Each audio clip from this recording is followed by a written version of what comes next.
Good morning, PT on Ice Daily Show. My name is Dr. Jessica Gingerich, and I am here on Monday from the Pelvic crew, and we are going to talk about why your patient's stress urinary incontinence isn't getting better. We're going to touch on 3 points that are killer places to start, right? So if you feel like you're scratching your head and you don't know where to go, we're going to touch on those and potentially one that you may not have thought of. So the first point that I want to make is it pee?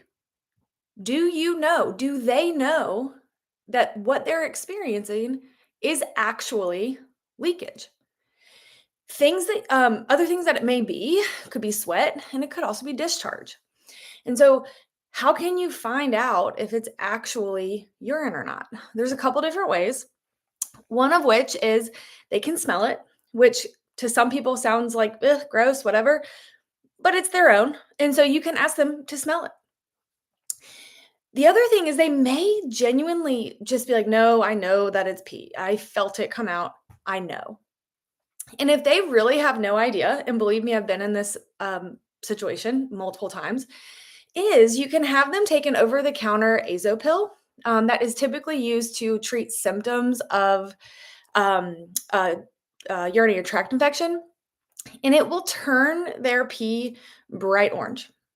I usually tell them to make sure that they are wearing a pad, as it will stain their underwear. However, if what is coming out is orange, we know that it is pee. And then if it's not, then it is something else. This can be a game changer for people.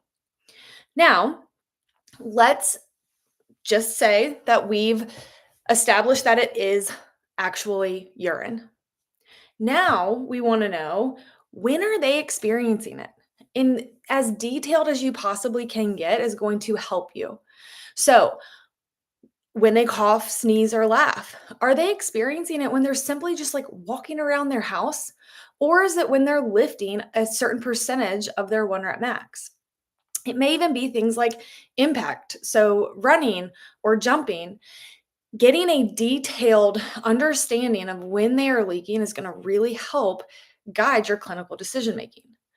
From there, getting a good pelvic floor exam is going to be key. And so, how do we do this? So, we really dive into this in the live course, how to assess an internal and external pelvic floor. But one of the things that you want to do is understand their coordination.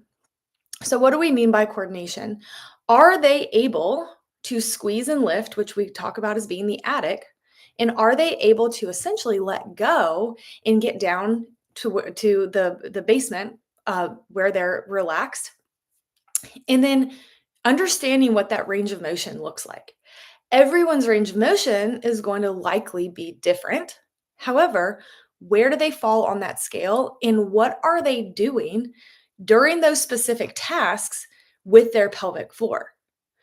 Now, I know some of you may be saying, well, I'm not an internally trained pelvic floor, or what if my patient doesn't want an internal exam? And that's totally fine.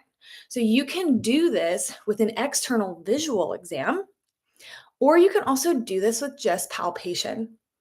Palpation's a little harder in that you are going through multiple layers of tissue. However, once your fingers get really good at testing that, it's going to be a great tool for you to use. The last point that I want to touch on is their hip strength. A lot of times as pelvic floor PTs, we zone into the pelvic floor. You are having pelvic floor dysfunction. We are going to just go straight there. And we know that that is not how we treat any other body part, right? So if someone's having low back pain, we're absolutely looking at their lumbar spine, but we're also going to be looking at their thoracic spine, their intra-articular hip, their extra-articular hip, and also potentially their pelvic floor. So why wouldn't we do the same when it comes to pelvic floor dysfunction? A couple of my favorite things to test in the clinic are the step-up test. So having them step up onto a 20-inch box and seeing if they can even do it. What is their hip strength like? Doing a manual muscle test to understand bilaterally what we're looking at. Are they significantly weaker on one side than the other? And then, of course, if they're leaking with anything functional, especially single leg. So, these are the 3 points that we are going with. Are you actually looking at someone with urine leakage, or is it something else? When are they experiencing the leakage? Get really detailed here. Understand when it is happening. And then don't forget to look at their hip strength. That is going to be a massive part or a massive piece to the puzzle when it comes to really anything pelvic floor dysfunction.